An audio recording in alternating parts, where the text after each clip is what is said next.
My name is Dr. Sylvester Onyia, President of American Military Veterans of Igbo Descent, Harvard. I'm here today with rising sons and ambassadors for self-determination. We're in the state capital to bring our concerns to the American folks that MaziNnamdiKanu needs to be released now. A lot of people have talked about him being unjustly incarcerated for nothing.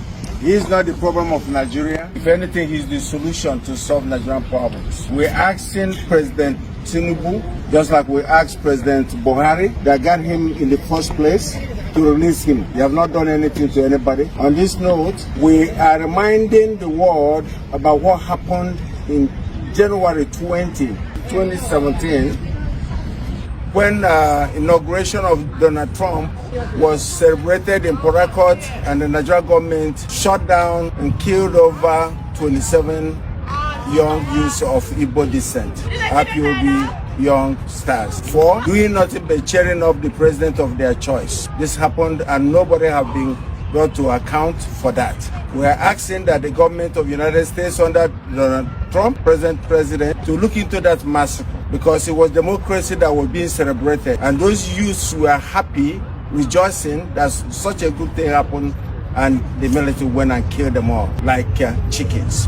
We continue to ask, what is it that you're holding MaziNnamdiKanu for? And we believe, as a British citizen, the British government's hand is in it, because Nnamdi was discussing about the atrocities they're doing in Nigeria. They don't want any development in Nigeria. Everything that we are doing is what Nnamdi was preaching on, and everything he have said before have happened today, and it's still happening.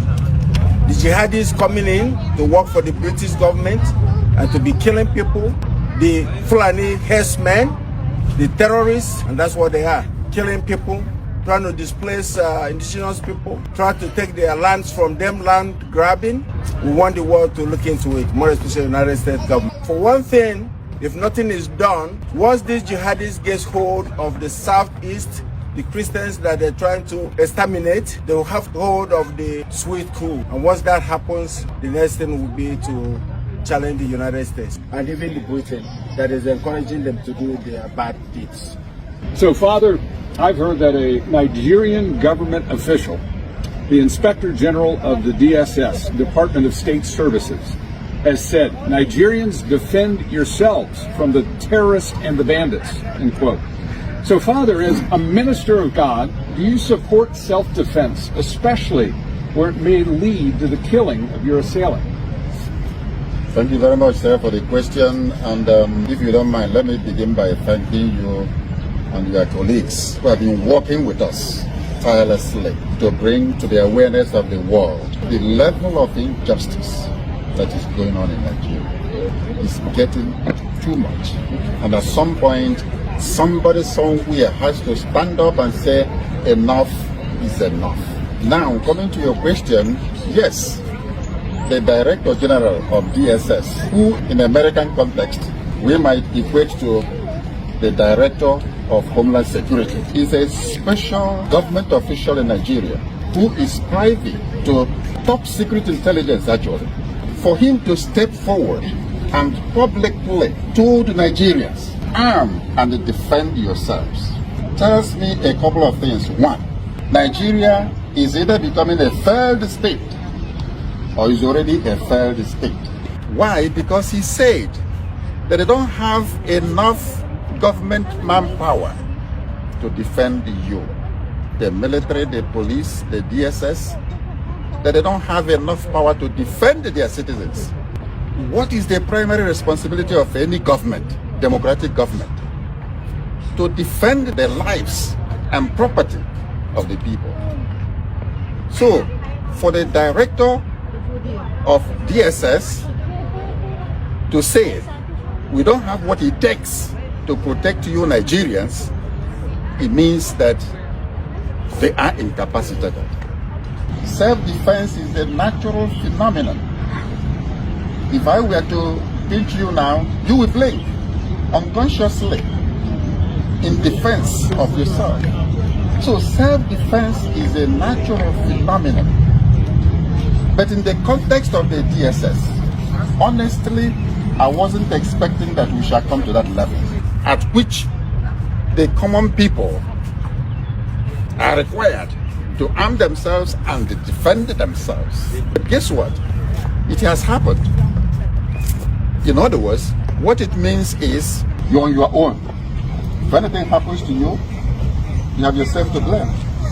Now, because self-defense is a natural phenomenon, I have never read about any law, moral law, Christian law, civil law, natural law that is against self-defense.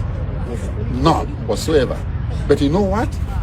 Where you have a good government, you take it for granted that you are protected.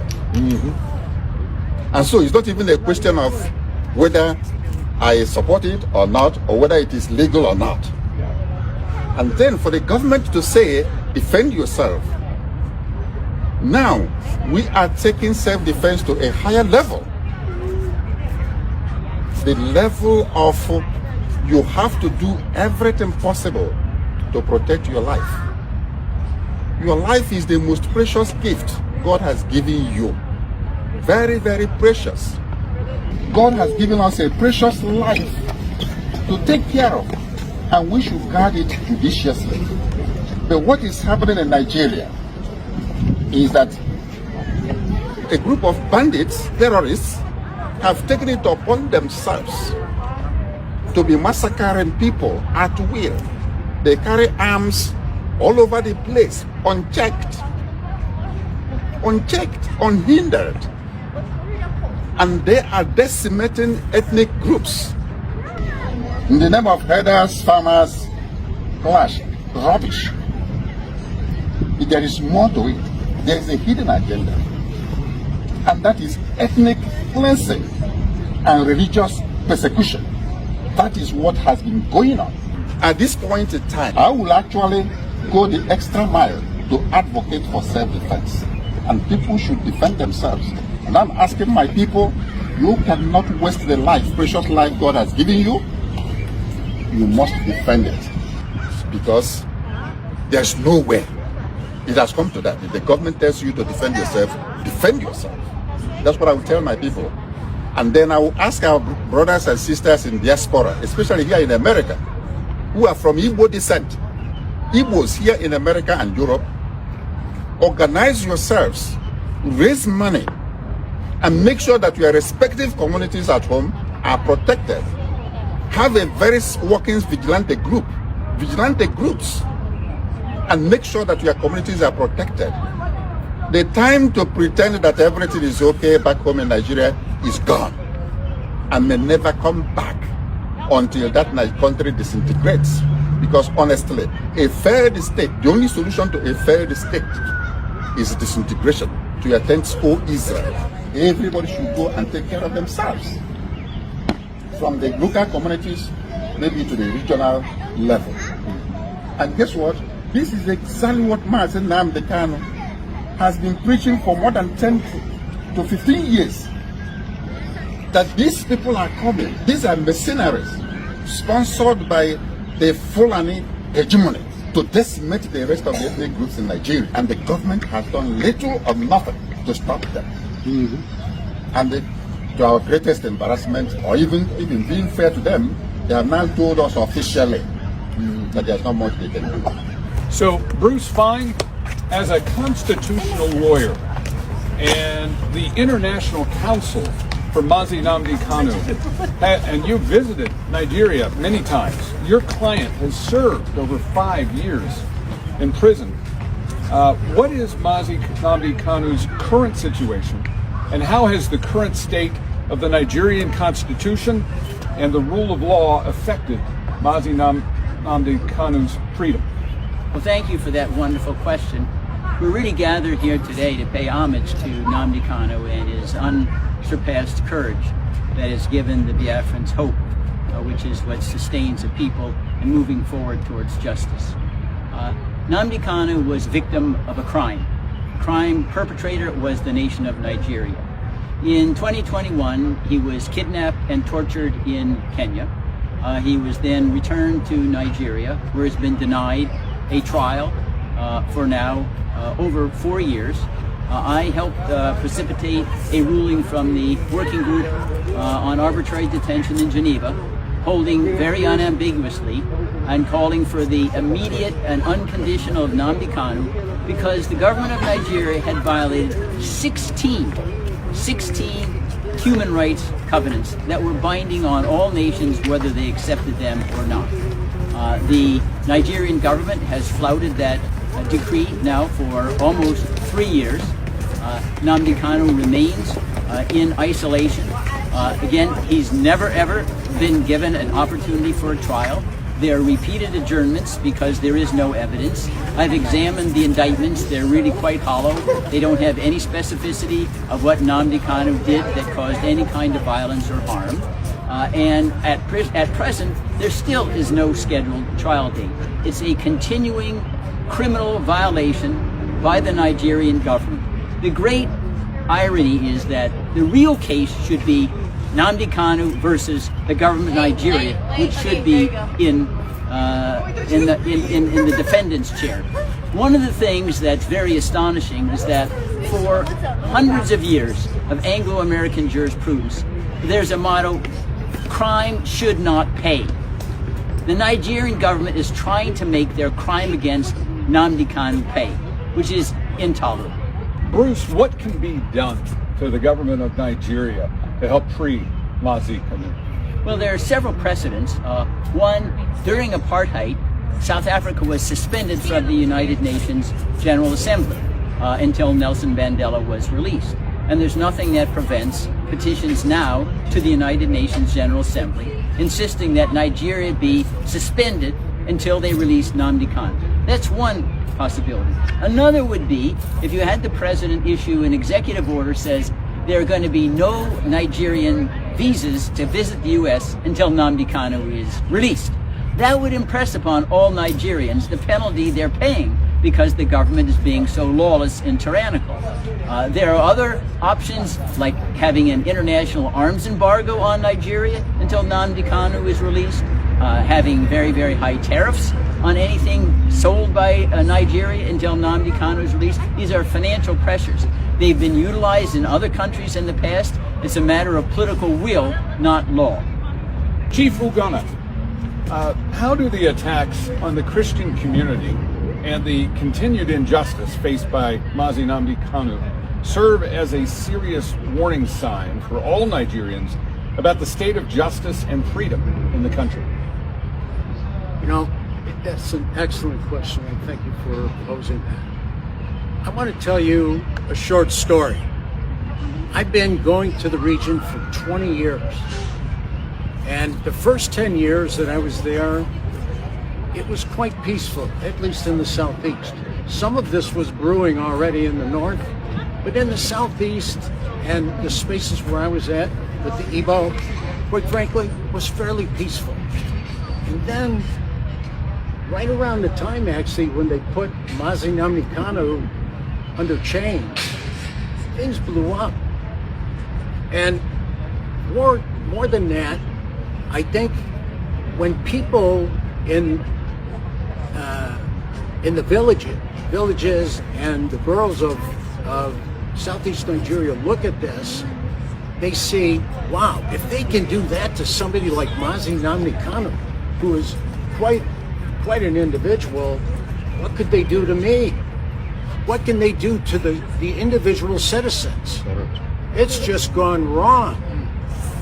I'm telling you, and I've told the State Department here before, not from this current administration, but the previous one, that if in fact, if we don't do something about this, that place is going to implode, and we're going to end up with a pile of people coming over who will immigrate just to get out of the place.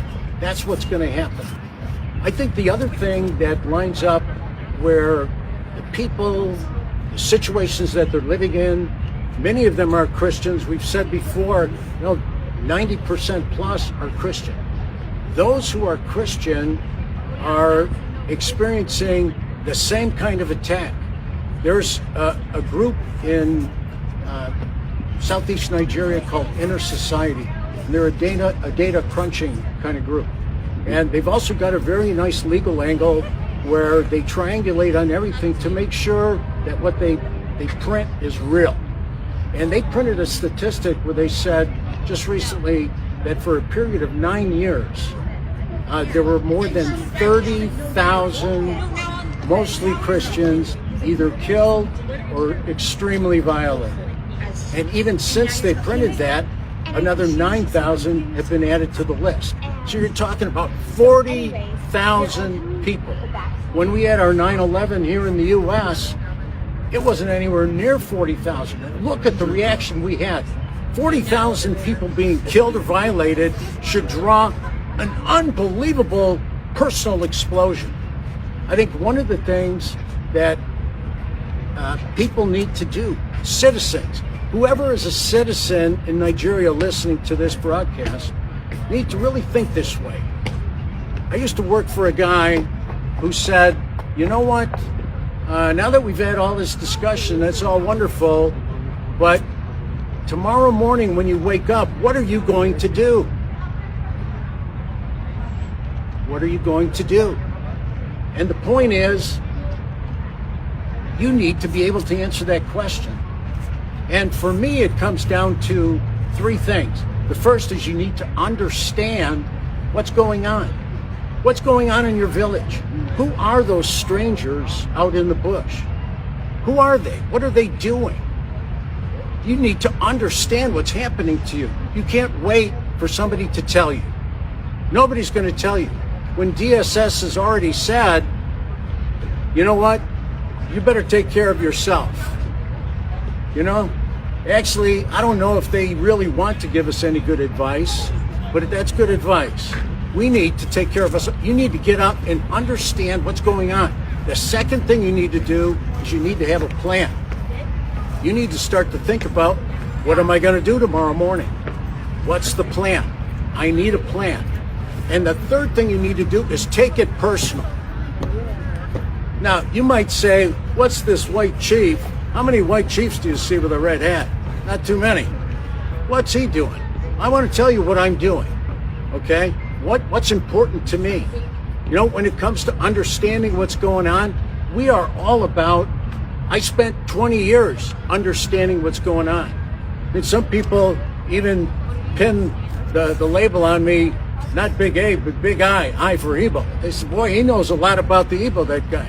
Because I've spent 365 days on ground.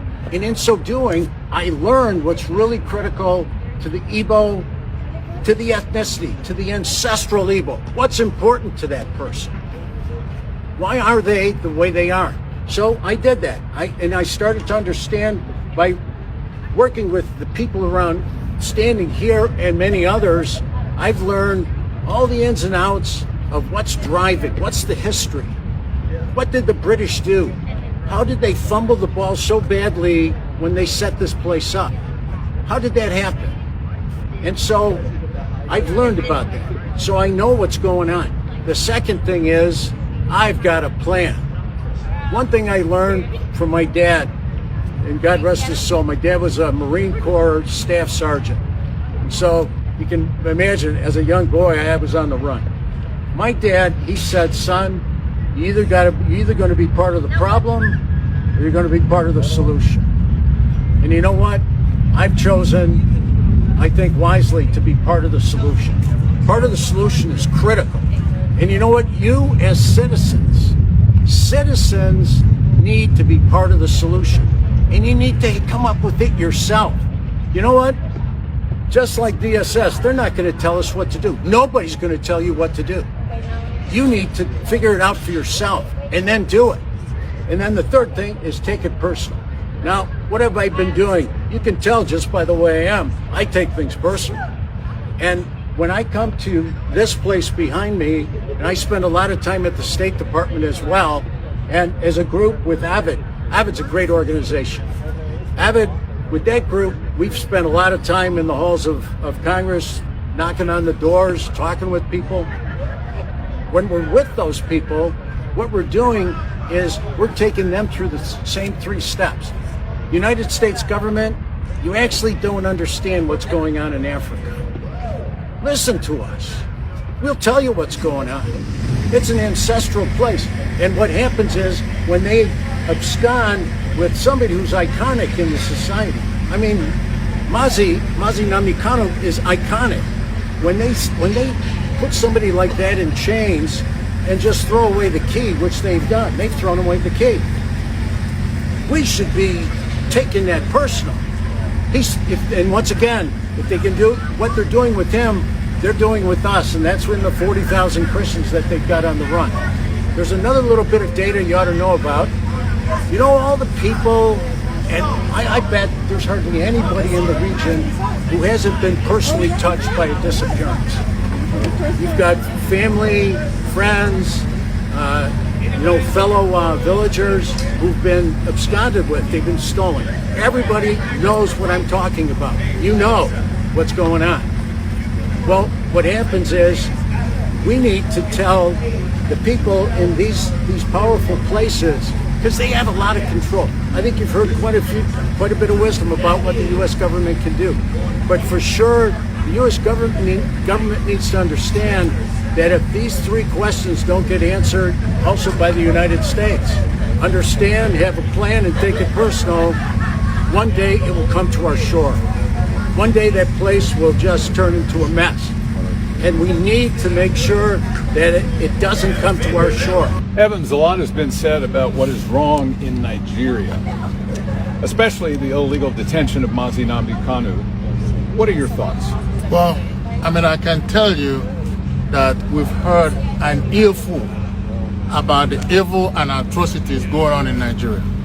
But one thing about evil is that it's really perpetrated by a few, because there are all good people everywhere.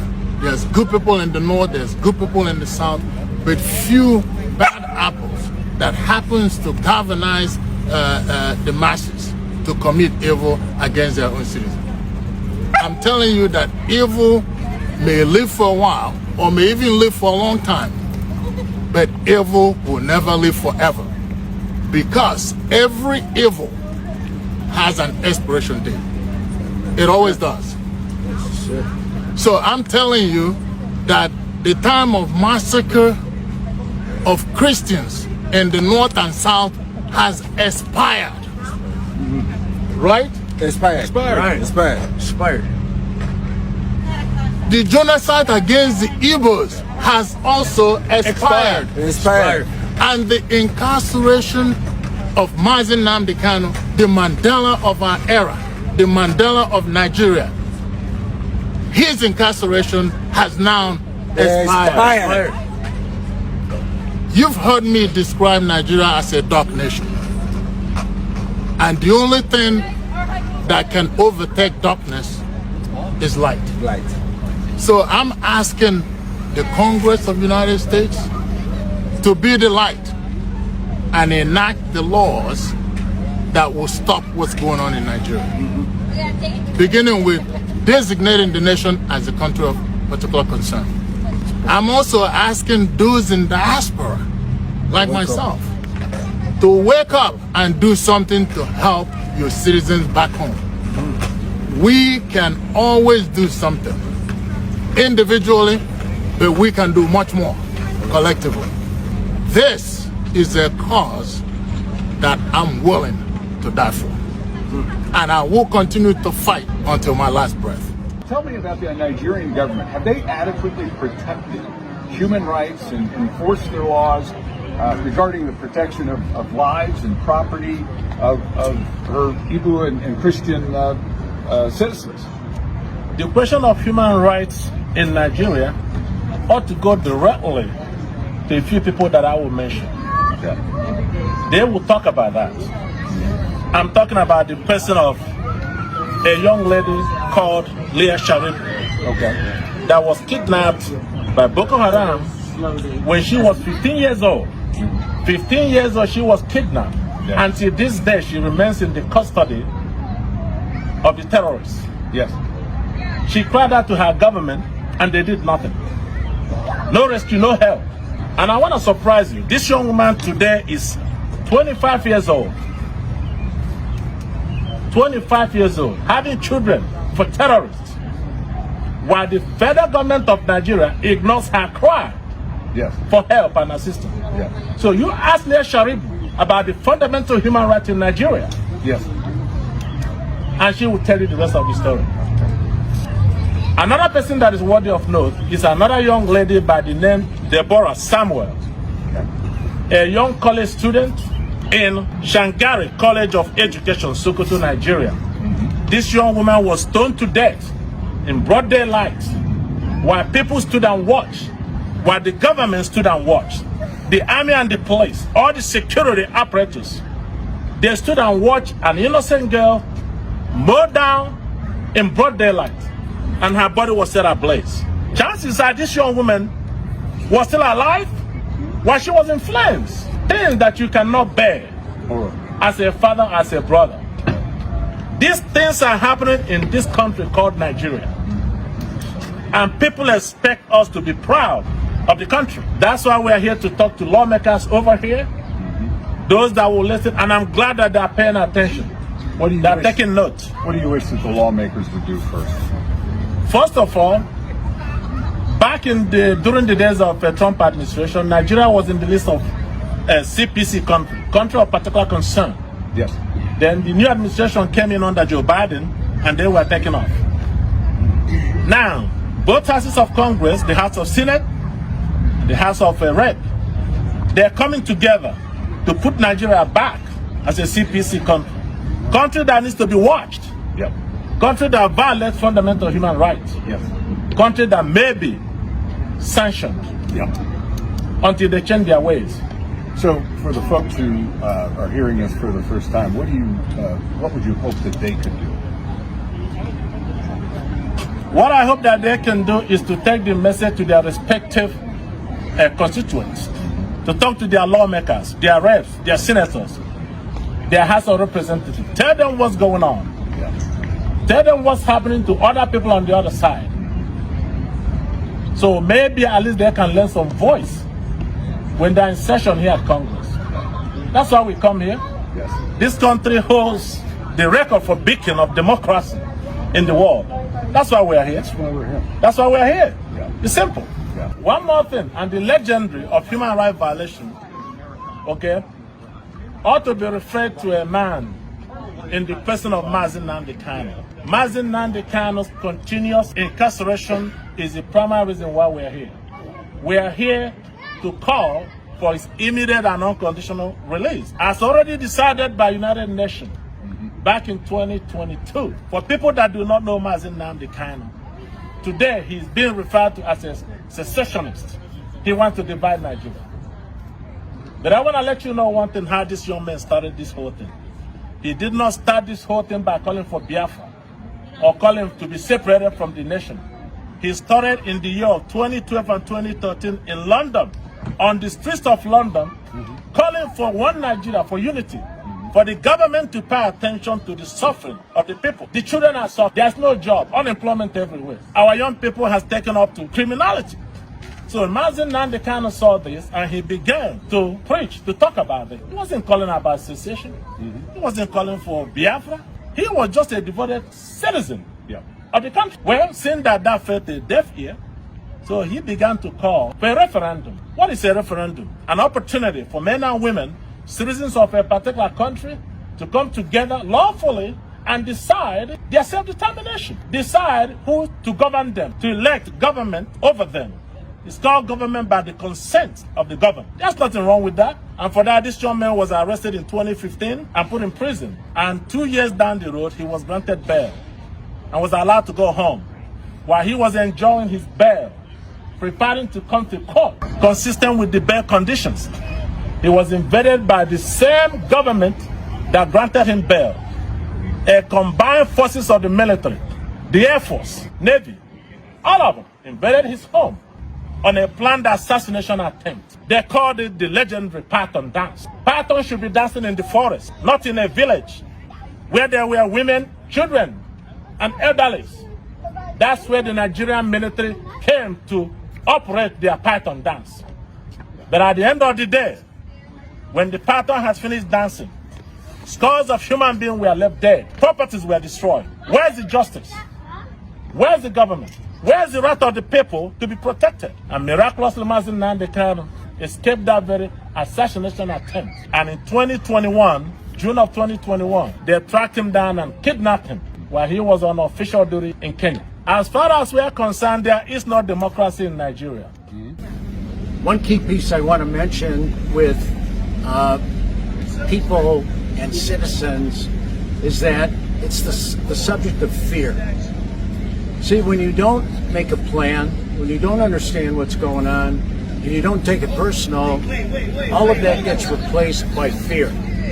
See, what happens when fear takes over, all the bad operators around you become temporarily successful. And that's evidenced largely by the growth of IDP camps in the country. You know, the internally displaced person camps are now over 1 million. In fact, there's an organization, they publish a thing called an IDP Atlas. And in the Atlas, they quote that 1.34 million people are now in camps. And on top of that, there's another statistic that they keep where they call displaced person movement. And those are people who are about to be in IDP camps. They've been chased out of their environments, out of their homes, and there are about 3.3 million of those. So when you add all this together, it's 4 or 5 million people who either are or are about to be in an internally displaced person camp. They're like prison camps. There are pictures all over the internet. Look in the internet. Look up IDP Nigeria, and you'll see pictures all over the place.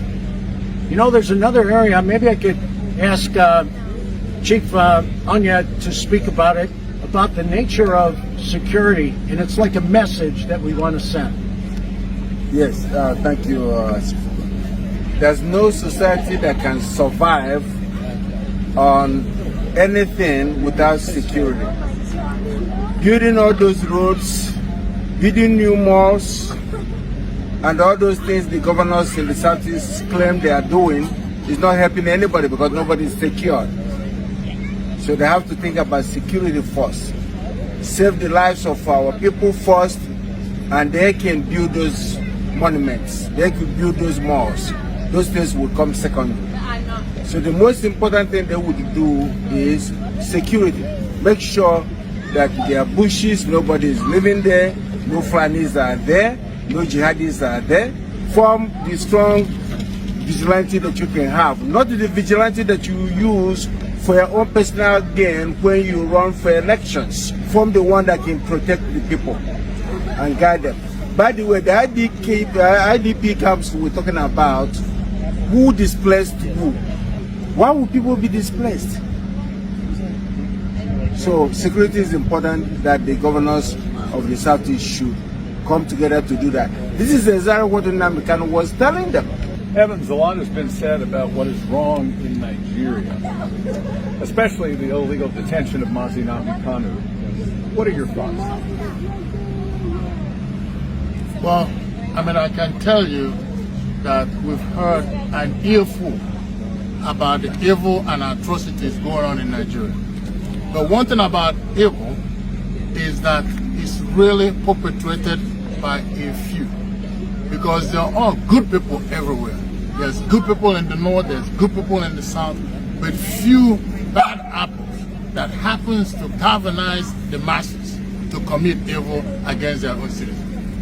I'm telling you that evil may live for a while, or may even live for a long time, but evil will never live forever, because every evil has an expiration date. It always does.